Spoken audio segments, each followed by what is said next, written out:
Assalamualaikum warahmatullahi wabarakatuh. Selamat pagi, Pak Jusnel, selaku dosen pengampu mata kuliah Pembudayaan Lingkungan.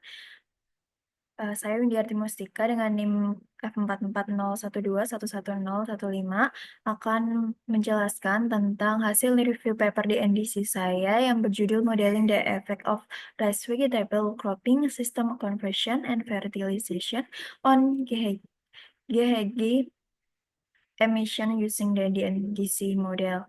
Nah, paper ini ditulis oleh Sun et al. 2023.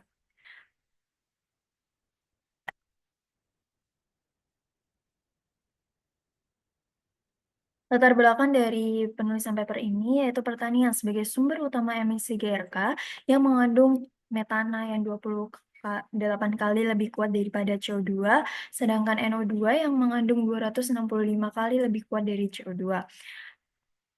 Pertanian sebagai kontributor metana yaitu 11% emisi metana pada global atau internasional.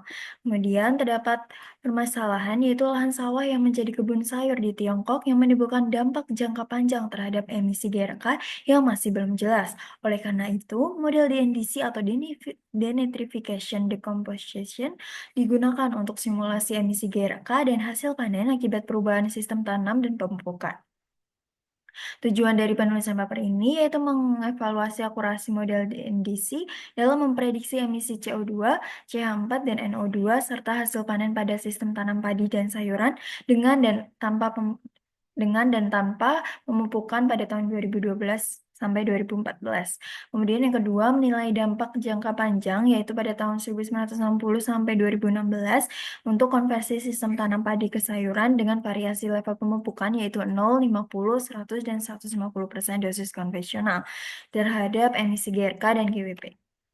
Kemudian metode yang dilakukan yaitu berlokasi di Yanzhou Ecological Research Station yaitu di Jiangxi, China. Kemudian tanah yang digunakan yaitu tanah pelintik agrisol. Kemudian ada eh, perlakuan yaitu padi dengan pupuk, padi tanpa pupuk, sayur dengan pupuk, dan sayur tanpa pupuk. Tanaman yang digunakan yaitu padi, kopea, lobak putih, paprika, dan kol.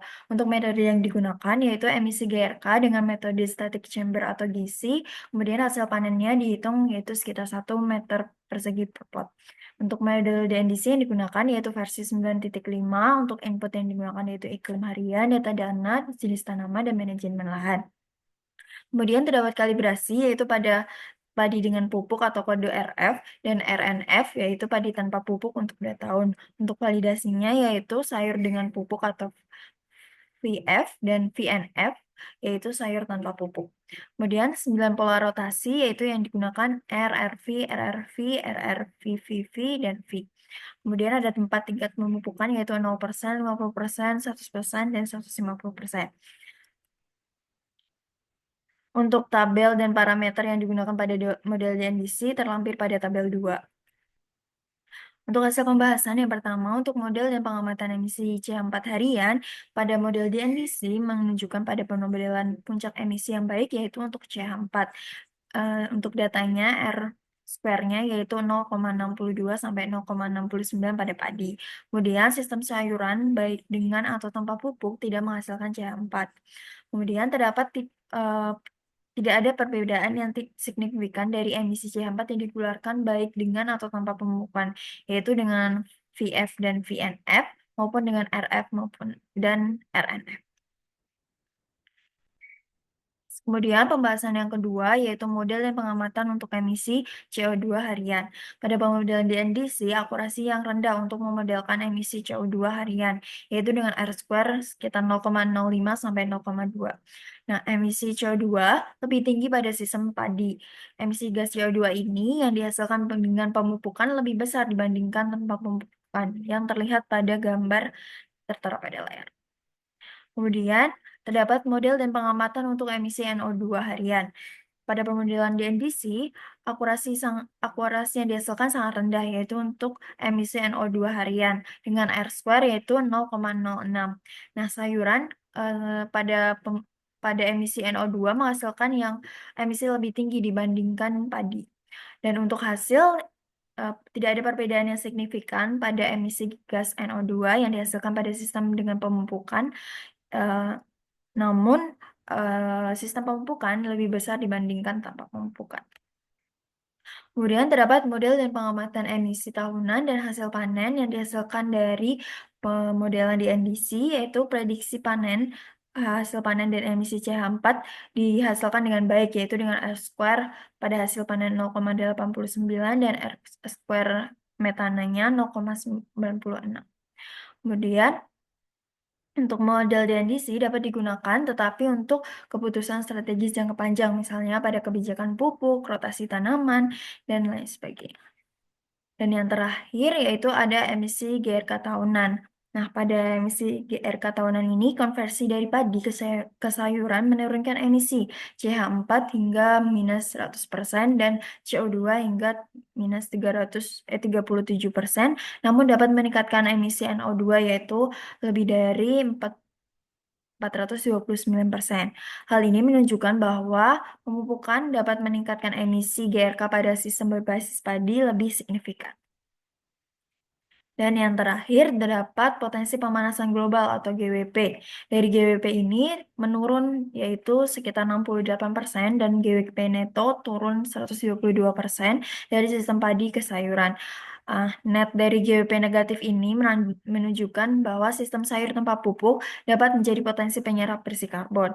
Nah, peningkatan pupuk dari 0,50% dapat menaikkan GWP yang tajam dengan kenaikan lebih lanjut tidak terlalu signifikan. Dan ini hasil panen, yaitu hasil panen tahunan yang menurun dari sistem padi ke sayuran.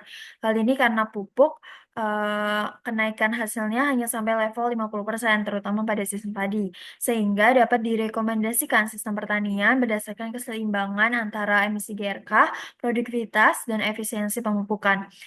Yaitu salah satu contohnya keamanan pangan dengan sistem padi dan ditambah 50% yang disarankan. Kemudian mitigasi iklim yaitu sistem sayur tanpa pupuk optimal dengan net GWP negatif. Dan yang terakhir sistem rotasi padi sayur, misal RF dulu, kemudian RVV, kemudian dengan pupuk 50% untuk padi dan tanpa pupuk, yaitu untuk sayur menawarkan kompromi terbaik. Kesimpulan dari paper ini yaitu model DNDC dapat mampu memodelkan dampak konversi sistem tanam padi dari kesayuran dengan level pemupukan dengan emisi GRK secara realistis, terutama pada CH4 dan hasil panennya. Kemudian akurasi simulasi CO2 dan N2O di sistem sayur masih perlu ditingkatkan. Dan yang terakhir, model DNDC ini efektif sebagai alat untuk merancang strategi pertanian rendah karbon di wilayah subtropis lembab seperti di Jiangxi, Tiongkok, atau tempat lokasi penelitian.